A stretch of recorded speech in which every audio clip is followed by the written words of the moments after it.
Muy buenas tardes, estimados escuchas de este programa La Mano Pachona.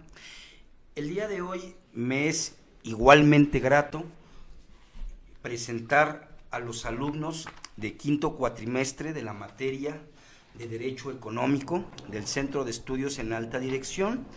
Nos acompañan la compañera Saide Pérez, el compañero Sergio Guillén y el compañero Josué Ortiz. El día de hoy quisiera decirles que no se preocupen si ante la situación tan difícil en términos económicos no pudieron asistir a las luchas en la Arena México para ver en vivo y con toda la sangre posible la pelea entre Tatiana Cloutier contra Enrique Krause, ¿verdad? Tatiana Cloutier, diputada por Morena, que escribió un libro de Juntos Hicimos Historia, en donde acusa a Krause de hacer una campaña de denostación contra Andrés Manuel López Obrador. Y bueno, y para recordar aquellos tiempos de cuando íbamos a la secundaria, en lugar de te espero a la salida, te espero en los tribunales. Enrique Krause, conocido historiador, o como diría Gramsci, un intelectual orgánico al servicio del poder, que hoy dice que niega, que sí, que no, y bueno, pues ya dijeron que los pelos de la burra ahí se tienen.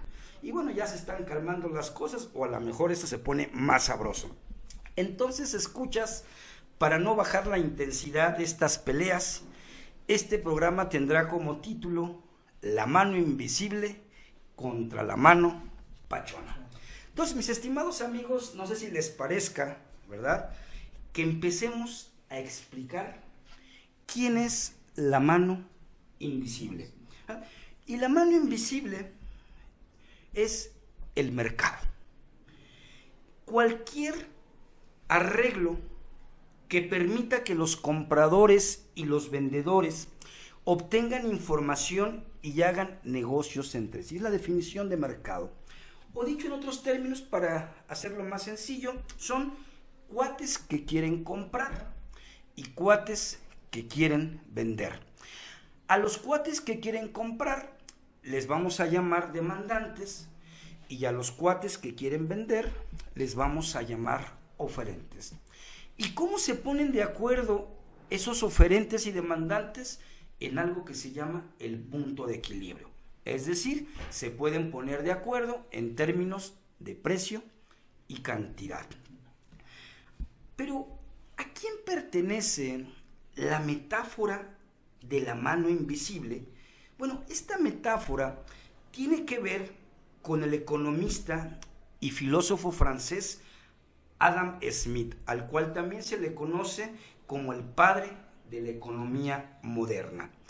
Y yo pudiera referir dos textos de Adam Smith para hablar de esta metáfora de la mano invisible.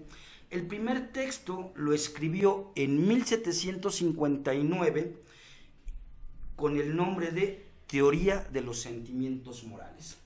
Y también esta metáfora se platica en un libro de 1776 que se llama Una investigación sobre la naturaleza y causa de la riqueza de las naciones. Para los economistas o la gente que lleva cursos de economía, lo conocemos como la riqueza de las naciones. ¿A qué se refiere esta metáfora? Se refiere a que los agentes económicos, es decir, como lo dijimos, ¿verdad?, oferentes y demandantes, cuates que quieren vender, cuates que quieren comprar. Y bueno, hoy los programas de frecuencia CAT han tenido que ver con el género, entonces vamos a replantearlo: cuatas que quieren vender, cuatas que quieran comprar. Y estos agentes toman decisiones, pero las decisiones que ellos toman no intentan promover el interés público, ni saben cuándo lo están promoviendo. Estos agentes piensan en su propio beneficio. Y diría el señor Smith y son guiados por una mano invisible para promover un fin que no era parte de sus intenciones, ¿verdad? Y a eso nos referimos con el bien público, bien social, que sería mejor un bien social llamarlo. Ahora, la pregunta es, ¿con qué lógica operan los oferentes y los demandantes? Y digo con qué lógica porque si uno revisa cualquier manual tipo Parkin, Samuelson, etcétera, etcétera, hay una versión muy positivista de estos manuales y el tema se encuentra como la ley de la oferta y la ley de la demanda. Y bueno, diría el gran economista Philip Mirowski, ¿verdad?, que los economistas no solo somos arrogantes, somos chismosos y envidiosos. Y envidiosos, ¿por qué? Porque tenemos envidia de la física. Queremos hacernos físicos. Y ustedes recordarán en sus cursos del nivel medio superior de física, ¿no? Y el maestro agarraba y nos tiraba una pluma y decía, ¿qué acabo de hacer? No, pues tirar la pluma, no. Decía el maestro, ¿verdad? La ley de la gravedad del señor Isaac Newton. Y entonces, ¿por qué decía que esta era una ley? Porque lo que pasa aquí, en China, siempre sucede. O sea, ley pasa a fuerzas. Y yo no quisiera ser tan arrogante, ¿no? Y me gusta más, en lugar de hablar de la ley de la oferta y la ley de la demanda, yo le cambiaría el concepto, es la lógica con la que operan los oferentes y las demandantes, que damos, ¿no? Porque estamos en los programas son del género y entonces respetemos esa parte. ¿Cuál es la lógica? Vamos a poner un ejemplo. Imagínense que ahorita saliendo del programa, el profe invita nada más cervezas, condones, ¿no? Chelas y condones, ya. Ese fue el programa pasado, solo cheves. Y vamos a un centro de diversión, yo lo llamo la extensión cultural de toda universidad que debe de tener, que es muy sano, por cierto. Y de repente llegamos a un negocio y nos dicen que las cervezas cuestan 100 pesos. ¿No les parece excesivo el precio, compañeros? Sí, por supuesto. Y dice uno, bueno, a 100 pesos, pues ¿cuántas cervezas me tomo? Chance y una, ¿no? Porque pues a lo mejor está buena la música, ¿va?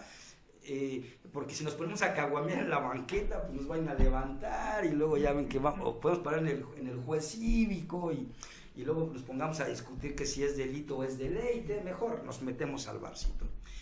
Pero al comprar una, nosotros le estamos mandando mensaje al que vende las cervezas, ¿va? Sin decírselo, está muy caro. Y él al darse cuenta dice, bueno, pues tengo que bajar el precio de la cerveza y a lo mejor lo baja a 80.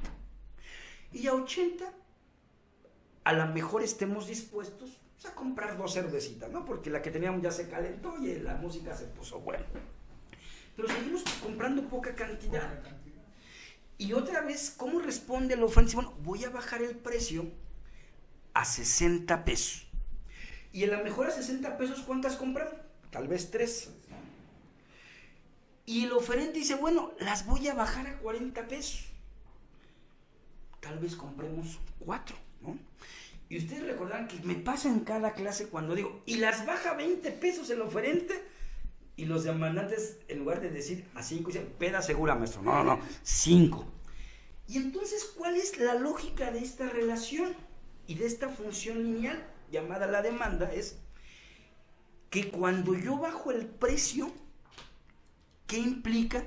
Que se incrementa la cantidad demandada. Así es. O lo puedo leer la gráfica de otra manera, ¿verdad? Esta función, si la graficara, que cuando yo subo el precio, disminuyo la cantidad demandada.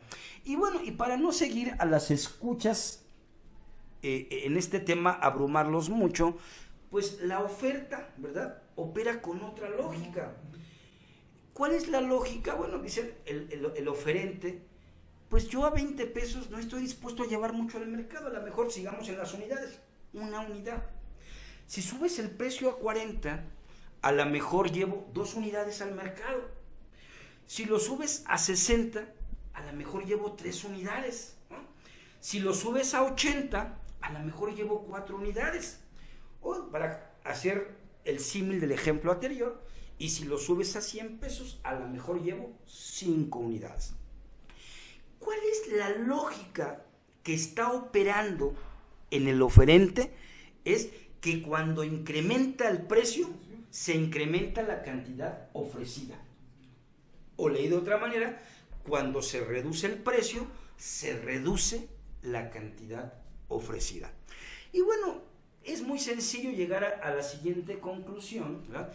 ¿Cuál sería el punto óptimo, el punto que todo demandante desearía?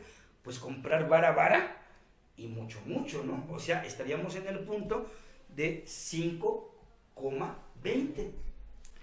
Y con la misma lógica operaría el oferente, ¿no? El que quiere un empresario, ¿verdad? Un oferente es vender caro y mucho, ¿no? Entonces, ¿cómo logras conciliar estas dos fuerzas que operan de manera muy distinta, llegando a un punto de equilibrio?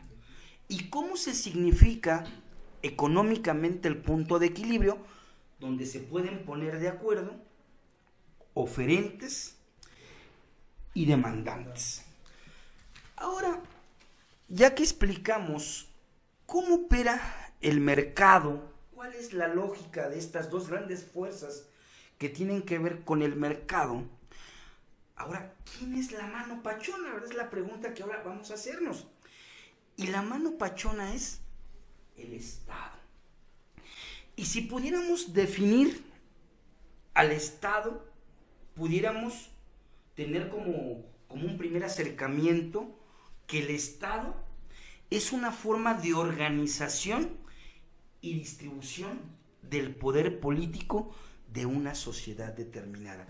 ¿Y se acuerdan cuando lo vimos en clase, verdad? ¿Cómo se distribuye el poder político? Pues en sus tres, ¿verdad? Son tres. Así es, poder ejecutivo, legislativo y judicial. ¿Y en qué más? En sus tres ámbitos, ¿verdad? Federal, estatal y municipal. Así es, y local o municipal. Ahora, también revisamos cuáles son los elementos del Estado. Y uno de sus primeros elementos es el territorio. ¿Y qué significa? Un territorio que tiene que haber una limitación geográfica. Segundo gran... Sí, ¿verdad? Así es, mi buen amigo. ¿Quiere comentar algo? No, sí, digo, la limitación geográfica o el espacio donde está contenido un país, por ejemplo, que tiene su estado, pues es uno de los elementos fundamentales. El territorio. El territorio, y el otro pues va a ser la población que habita en ese espacio, y el otro, bueno, sería a lo mejor el mismo, ya en los estados modernos, el mismo estado, ¿no? Que es el que organiza, como bien lo acabo de decir. Sí, cierto. Pues eso es lo que, en términos generales, pues está conformando lo que es en la actualidad un estado, un país, una nación, ¿no? Ya se denomina como estados nacionales, ¿no? Que fue un concepto de la ciencia política. Y bueno, ¿cuál es el segundo elemento muy importante del Estado? Pues la población. ¿Y qué significa la población? Son los sujetos o personas que están sometidos al ejercicio de su poder. Y la pregunta, bueno, ¿y en este país llamado México, pues cuál es su población? Bueno, pues resulta que según la encuesta intercensal de 2015 que realiza el INEGI, se contaron 119.530.753. Y dirán, bueno, pero es una cifra de 2015. Bueno, déjense las actualizo y va a estar difícil. Oiga, profesor, y los que se plancharon ayer se cuentan si están embarazados. No, miren. Hasta ahorita el último dato, para que más o menos andamos en 133 millones y medio. Traigo un dato que es 133.656.300. Pero dejémosle en 133 millones y medio. ¿Y qué quiere decir? Bueno, pues que esa población de 133 millones y medio están sometidos al ejercicio de su poder. Y ya vimos de quién, ¿verdad? Poder ejecutivo, legislativo y judicial. Ahora vamos a otro tema, otro elemento, el gobierno. ¿Y quién es el gobierno, verdad? Bueno, ¿cómo entendemos el gobierno? Para los abogados es sencillo, es su fuerza coactiva y su autoridad convalidatoria. ¿Cuántos elementos llevamos? Tres. Bueno, vamos a hablar de otro cuarto elemento que siempre se menciona, soberanía. ¿Y cómo puedo interpretar este concepto de soberanía? Bueno, pero si hoy hay países que intervienen y... Bueno, el modo de entender la soberanía es la potestad de no estar sometido a ningún otro poder. Y creo que esa definición nos metería a un debate y sería digno de otro programa. Pero bueno, para cerrar, otro elemento de esta mano pachona que es el Estado, y ustedes como alumnos de quinto semestre, ¿verdad?, el orden jurídico. ¿Y a qué nos referimos con el orden jurídico? Como la base legitimadora del origen del poder político, que detentan, así como el marco regulatorio de su ejercicio.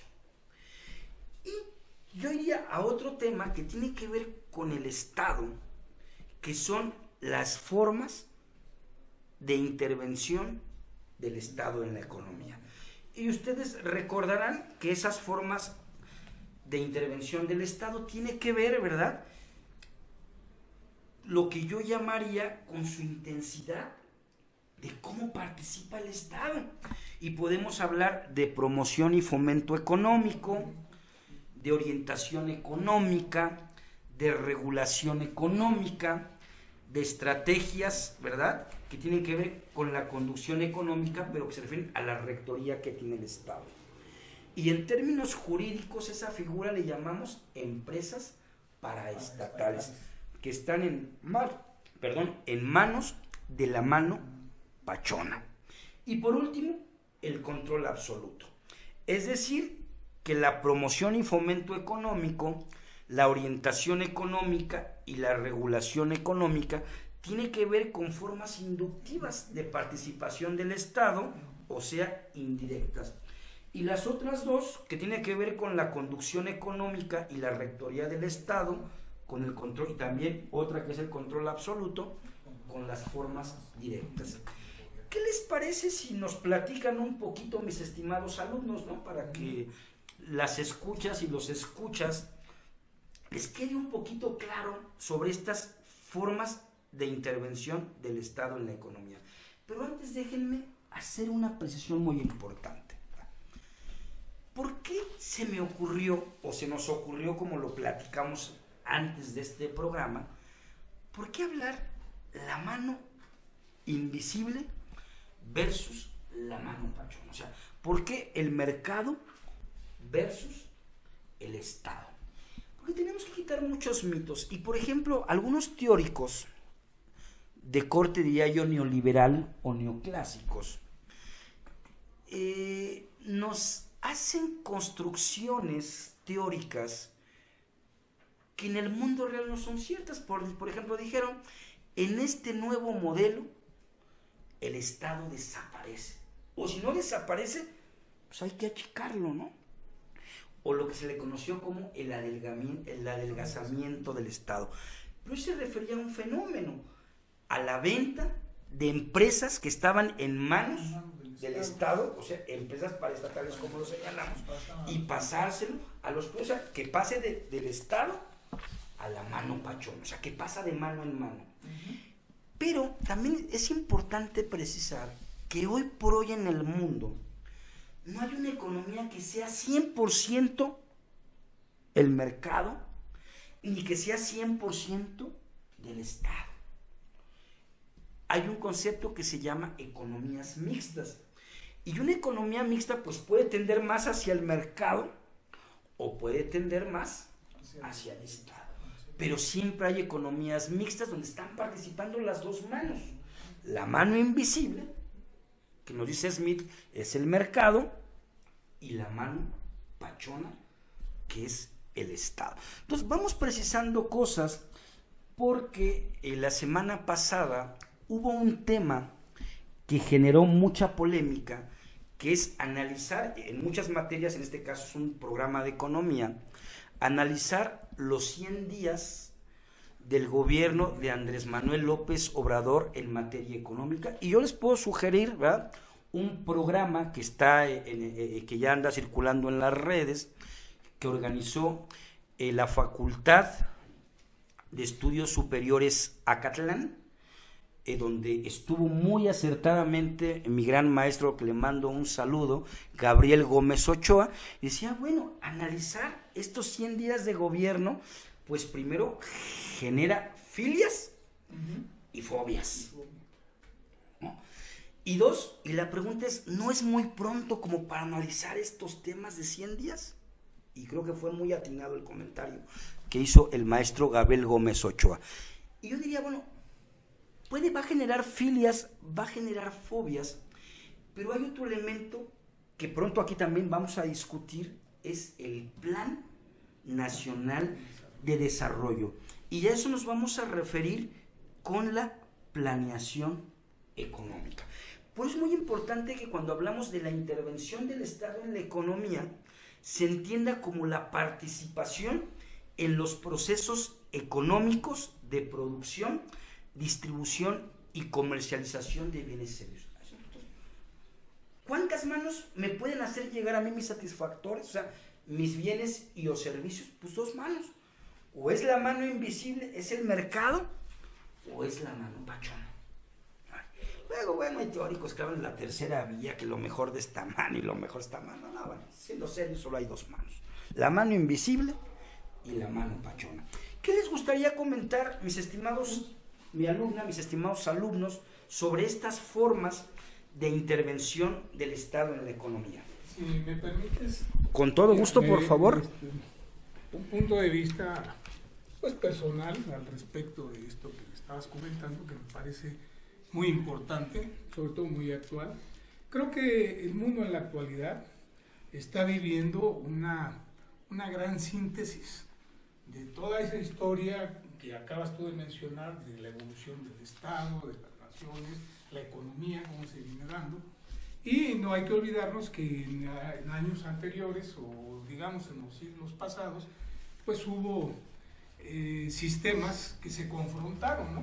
Que fue el surgimiento del Estado capitalista, y por otro lado, posteriormente viene el surgimiento del Estado socialista, que son dos visiones desde el punto político y económico de ver el mundo y de organizarse y de producir y de hacer las cosas, que son diferentes. Efectivamente, tú bien lo decías, dentro de ese mundo capitalista, bueno, pues el que interviene de una manera muy importante, pues es el mercado, no es el que regula. Y se pensaba que el mercado iba a regular todo, pero la experiencia y las vivencias que han tenido los países en el mundo, nos damos cuenta que no fue así, que el Estado no pudo regular todo, porque hay muchas cuestiones de tipo social que, bueno, pues el Estado no regula, que diga el mercado no regula, porque el mercado, bien lo dijiste, pues es la iniciativa privada o los privados, que el fin principal, o uno de los fines principales del capitalismo, pues es la ganancia. O sea, yo pongo una empresa para ganar dinero, no para darle escuela, trabajo y demás a los niños, o a sus papás trabajo, etcétera. Yo para ganar dinero. Entonces el Estado, pues ya, el mercado, pues, desatiende esa parte, que es una parte social muy importante en una sociedad. Y el Estado, en los países socialistas, bueno, atendía, decían, hay que planificar, hay que organizar y hay que considerar a la parte social, ¿no? O sea, vamos a darle trabajo a los trabajadores, hay que crear escuelas para los niños, hay que hacer esto, hay que desarrollar de esta forma. Que también se volvió totalitario en muchos aspectos, y que eso es lo que fracasó.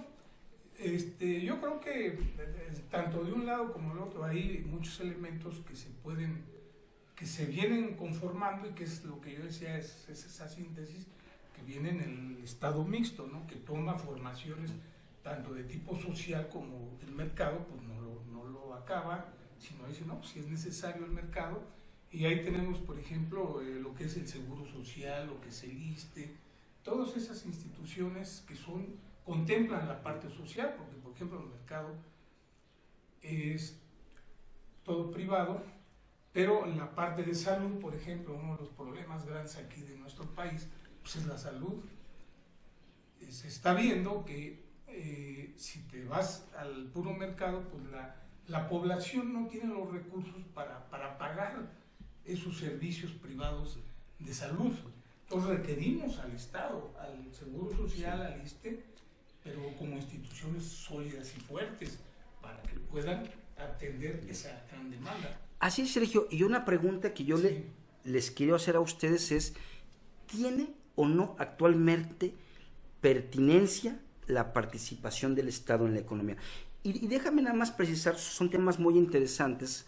Cuando vemos el socialismo versus capitalismo, ¿no?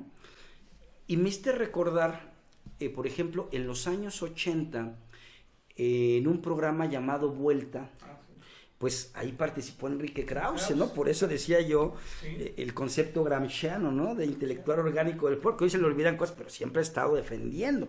Muy respetable su opinión, y además, claro, a mí Krause me encanta como historiador, pero que quede claro que tiene un modo de entender el mundo, ¿no? Y que ha sido intelectual orgánico del poder. Sí, totalmente. Estoy de acuerdo. Dijiste algo, el estado de bienestar, ¿no?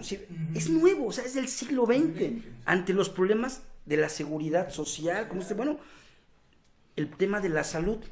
Pero déjame platicarte qué pasó en el siglo XX con el capitalismo. Y yo siempre he dicho que el capitalismo sostiene una relación de amor-odio con las crisis económicas. Sí.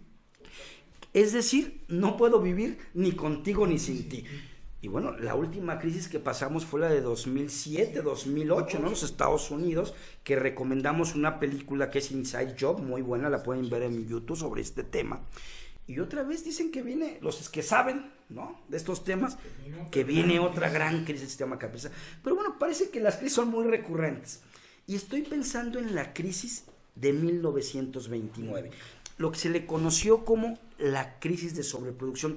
Y fíjate que a mí es un tema que me parece que hay que analizarlo de manera muy cuidadosa, porque cuando hablamos de la participación del Estado, estamos pensando en los países socialistas, ¿no? Es decir, donde los medios de producción pertenecen al Estado. Y fíjate que no, yo estoy pensando, es un tema, pero estoy pensando en otro autor, estoy pensando en Keynes, donde para mí la mano pachona de Keynes tiene que ver con el gasto público. Entonces, yo diría que ahí son temas que hay que ser muy cuidadosos, ¿no? Y bueno, como decía el amigo Enrique Krause, ya no hay de dos leches con la revolución de 89, que se significó como la caída del socialismo real, ¿no? Se cayó el muro de Berlín, la perestroika con Gorbachev, y salieron estos ideólogos orgánicos a decir, bueno, ya no hay de dos leches, ya no hay socialismo y capitalismo, hoy solo queda el capitalismo.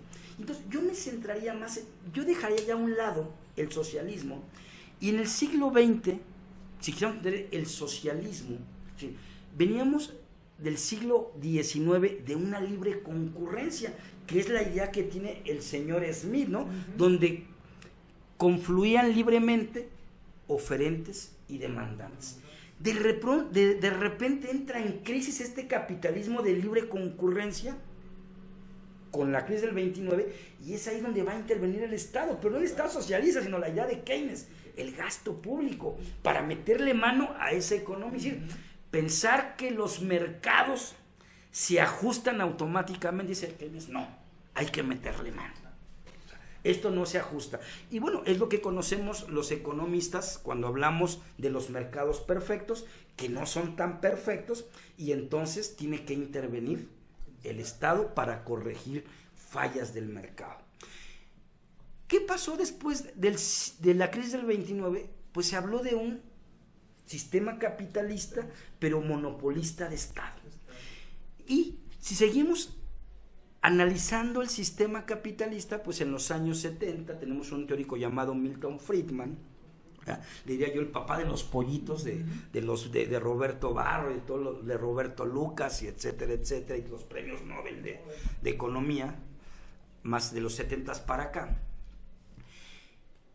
Y estos amigos dicen, bueno, pues la solución a todos más es el mercado.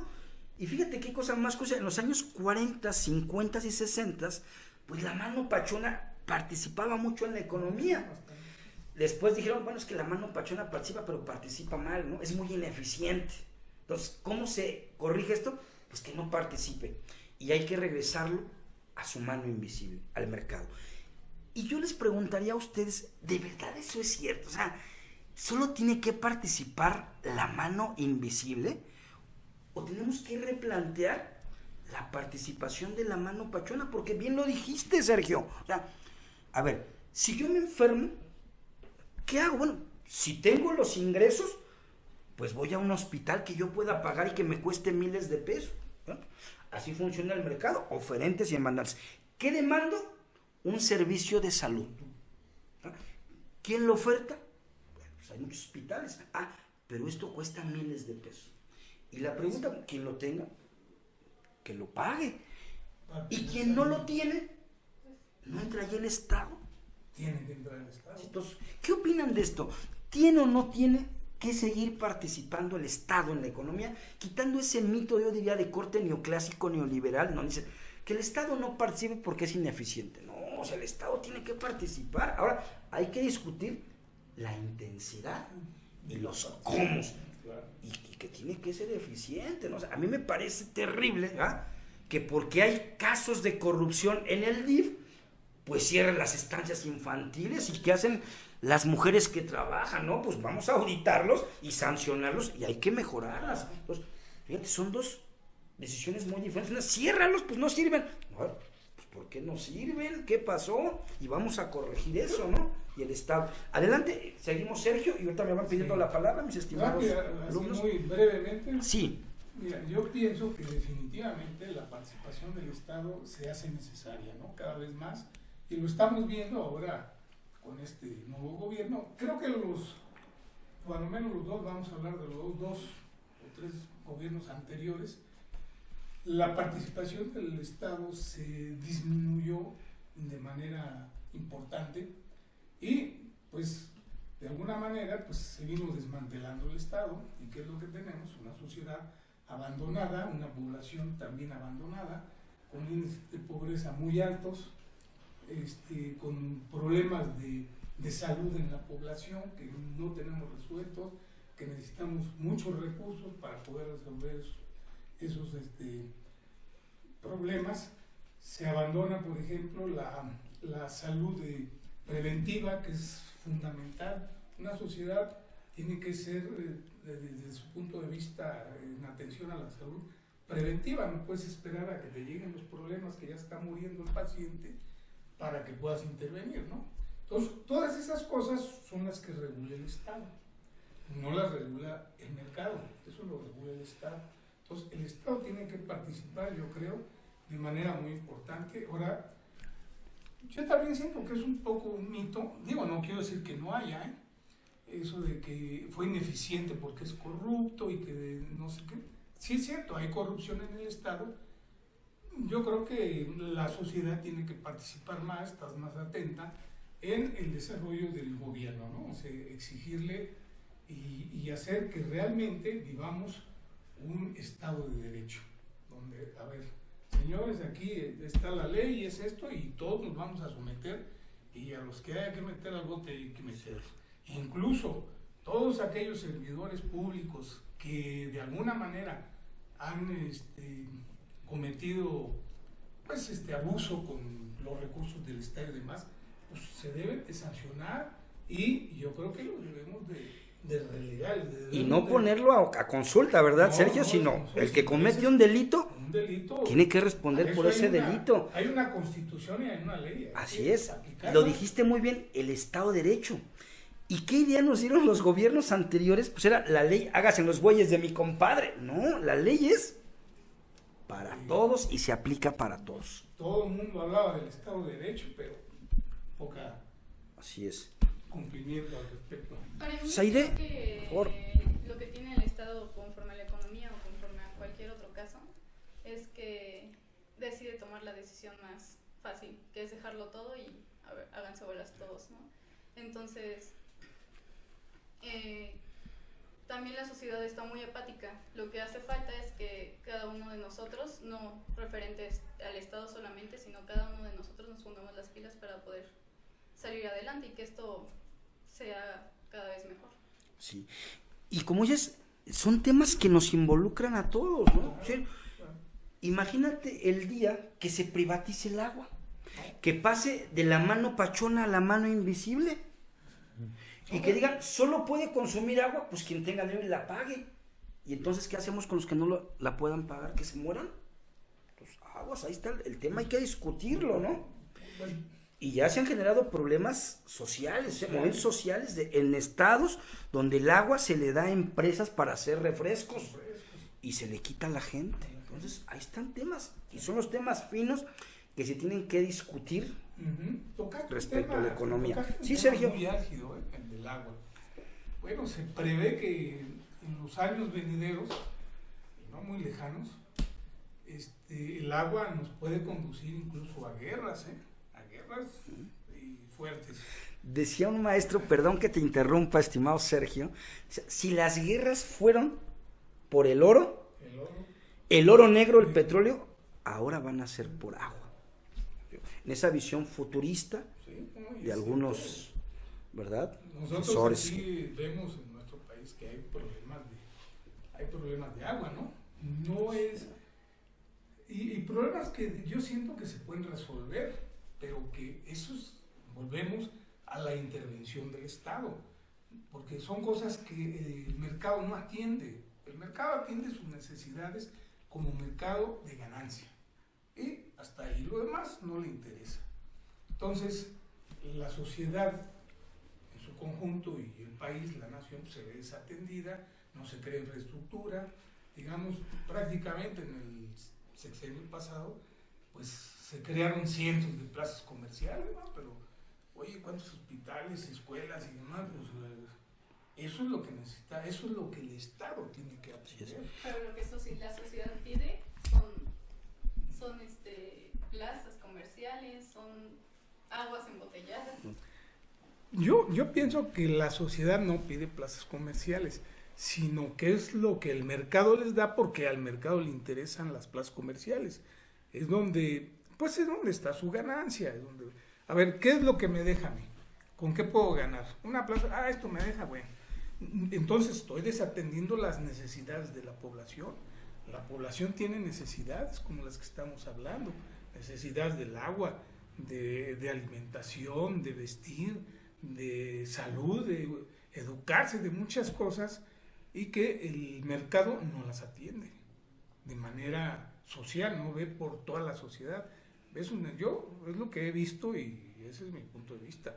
Atiende sus necesidades como un mercado de ganancia.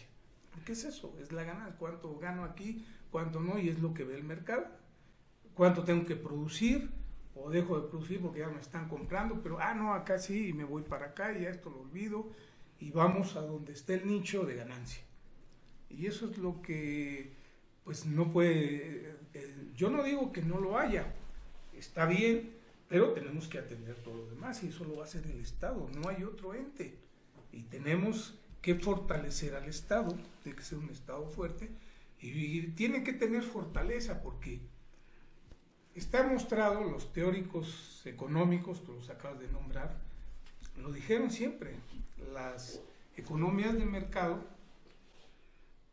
y los sistemas socialistas, bueno, la tendencia es hacerlos concentración de los recursos de las empresas y todo, y por eso se hacen las transnacionales, los grandes consorcios internacionales y que controlan todo, pero lo controlan en su beneficio, no para satisfacer las necesidades de un país, de una nación o del mundo.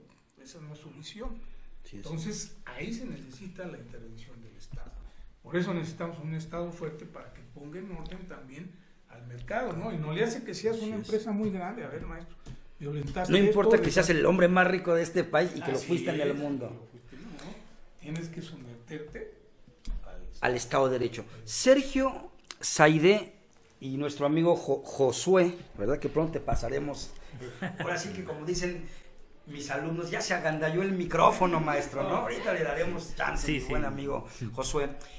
Pero sí, al menos lo que hemos emitido aquí en los comentarios es que sí estamos de acuerdo en derrumbar ya ese mito neoclásico, neoliberal, donde el Estado debe desaparecer o participar poquito. O sea, llegamos a la conclusión, y ahorita nos haces tu comentario, mi buen amigo Josué, que los grandes problemas, que son muchos y muy complejos de este país, no solo pueden ser resueltos por la mano invisible del mercado, que el Estado tiene que participar. Y bueno, ahorita que nos dé su comentario nuestro buen amigo Josué, ¿qué opina usted? ¿Sí? Sí, ¿O usted se cree ese mito neoliberal? Pues se vale que No. aquí discutamos, ¿verdad? También, pues, ¿por qué tenemos a... Profe, no me vaya a quitar un punto, ¿no? Adelante, mi buen amigo Sí, Josué. bueno, yo creo que contestando esa pregunta de si el Estado debe intervenir en la economía, yo creo que está más que contestada, ¿no? Con la situación actual que tenemos en el país. No hace falta como que llevar tanto un análisis teórico, porque lo vemos en la vida diaria, ¿no? Es palpable. La situación está en la que el Estado ya no intervino y se dejó a los mercados llevar el control político económico. Fue un control de esta economía en la que todo estaba vendido o puesto sobre la mesa para el mejor postor, ¿no? Y el Estado, al hacerse a un lado, pues dejó que estos entes llevaran el control como ellos querían. Entonces, pues yo siento también son de las demandas que actualmente tiene la población en cuanto ahorita a la nueva administración que está entrando en funciones, en que esto ya no sea un poder político económico, sino sea una política social que esté orientada al bienestar de las personas, de la población, en el que se garanticen pues sí los servicios básicos, ¿no? La salud, la educación, todo eso, lo que abarca el bienestar. Y al igual yo creo que todo esto lo vamos a ver bien plasmado en cuanto se emita el Plan Nacional de Desarrollo, ¿no? Que yo creo que sí es bueno, en mi opinión personal, es como que un documento en el que se espera ver cuál va a ser la dirección que va a tener el país durante esos próximos 6 años, ¿no? Yo creo que ahí vamos a tener bien establecido cómo incluso nosotros como población podemos participar, ¿no? en esta meta que se va a establecer en este plan nacional. Y pues sí, yo creo que sí es importante que el Estado, yo creo que retome algunas direcciones que tenía y que dejó a un lado, y que pues sí puede retomar. Yo creo que estamos en la época en la que podemos redireccionar todos estos objetivos, ¿no? Que siempre se han demandado y que pues se dejaron a un lado. Así es. Pues mi estimado amigo Josué, a lo mejor el público quería seguir viendo sangre, ¿no? Tatiana Cloutier versus Enrique Krause, la mano pachona versus la mano invisible. Bueno, aquí no hubo sangre, parece que los 4 estamos de acuerdo en la importancia que tiene el Estado en la participación de la economía. Y bueno, como me dejó muy impresionado esa frase de mi maestro, que le mando un saludo al maestro Gabriel Gómez Ochoa, hablar de estos temas económicos se vuelve muy complicado, porque automáticamente nos vamos a las filias o a las fobias, ¿no? Y hablamos y nos etiquetan, ¿no? Luego la etiqueta, el prejuicio de, es que eres amlover, es que eres antipeje, ¿no? No, o sea, tenemos que discutir estos temas. Y si llegamos a la conclusión de que el Estado tiene que participar para resolver los grandes problemas que tiene este país, pues tendríamos que hacer otros programas, y se van a hacer, hasta unas andamos invitando al maestro Gabriel Gómez Ochoa y a los que participaron en la FES Cuautitlán, y ya por ahí ya varios profesores de la FES Cuautitlán y de Acatlán ya nos dijeron que van a venir al programa. Los paso con, ya ven que también, como buena economista, no me gusta el chisme, pero me entretiene mucho. Y entonces, si va a participar el Estado, tendríamos que discutir los modos, los grados y los instrumentos. Es decir, la intensidad con la cual va a participar el Estado en los procesos económicos de producción, distribución y comercialización de los bienes y los servicios. Y un tema obligado, ¿se acuerdan que lo veíamos la clase pasada, verdad? Que uno tiene que ver con la promoción y el fomento económico, es decir, ¿qué infraestructura se va a generar? El tema espinoso, el Tren Maya, ¿no? Y hay gente que dice, pues, que si realmente va a generar beneficios económicos a la gente que vive ahí. Pues ahí están los temas. Cuando hablemos de la orientación económica, pues tenemos que discutir la política económica, que la política económica en stricto sensu tiene que ver con la política fiscal y la política monetaria. Y también tenemos que ver la regulación económica, como por eso los invité, y dirán, los jueces, ¿por qué no son economistas?